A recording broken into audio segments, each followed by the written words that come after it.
This is the Right Now English Listening Program. Special Newscast 4.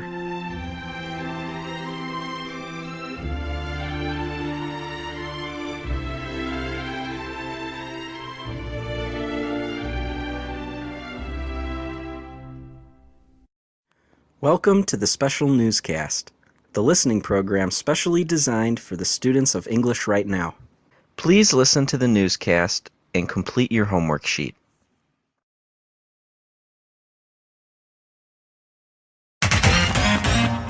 The warm, dry weather that arrived early in Alberta has some Edmontonians peeling off their shirts and basking in sun, but not everyone is celebrating. The dry winds have resulted in an early start to the wildfire season in Alberta. Wildfires in the Paul Band First Nation and Duffield west of Edmonton and Lamont County northeast of the city destroyed several homes and numerous other buildings and forced hundreds of people to leave their homes. 2 firefighters were also injured. Fortunately, cooler temperatures and lighter winds allowed firefighters to get the upper hand, and people have begun returning to their homes.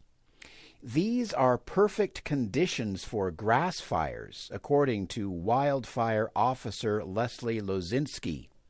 Any spark, any ember drifting from a campfire that lands in dried grass is going to cause a grass fire.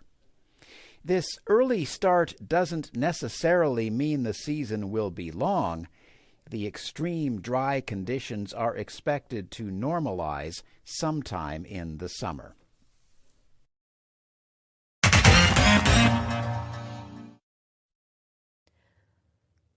Prime Minister Justin Trudeau announced the federal government will match individual donations made to the Canadian Red Cross to help those affected by the raging wildfire in Fort McMurray, as federal party leaders rose in the House of Commons to express their support for Albertans. Trudeau said, "Today I am pleased to announce that in addition to the Government of Canada providing future assistance, the government will also be matching individual charitable donations made to the Canadian Red Cross in support of disaster relief."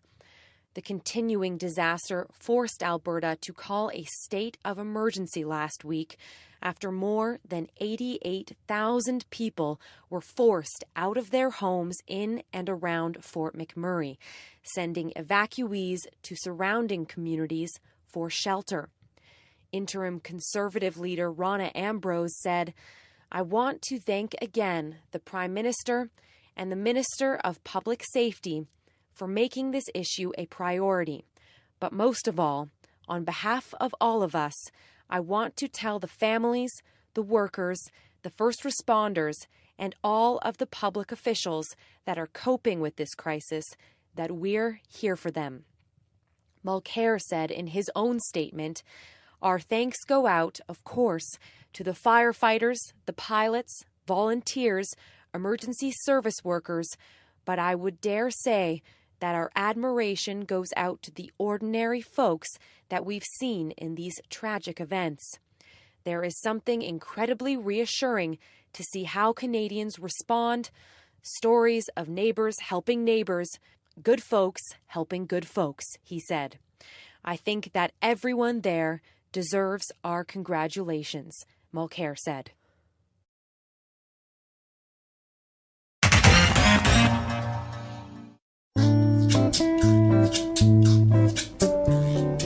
Story time. The Idiot and the Chainsaw. An idiot walks into a hardware store. He sees an ad for a chainsaw that can cut 6 trees in 1 hour. The idiot is suitably impressed and buys it. However, the next day, the idiot brings it back and says, "This chainsaw is defective. It would only cut down 1 tree and it took me all day." Confused, the salesman takes the chainsaw and starts it up to see what's wrong, at which point the idiot asks, Hey, what's that noise?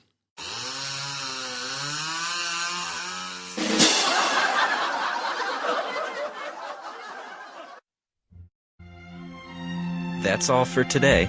See you next time in the English Right Now special newscast. Don't be late.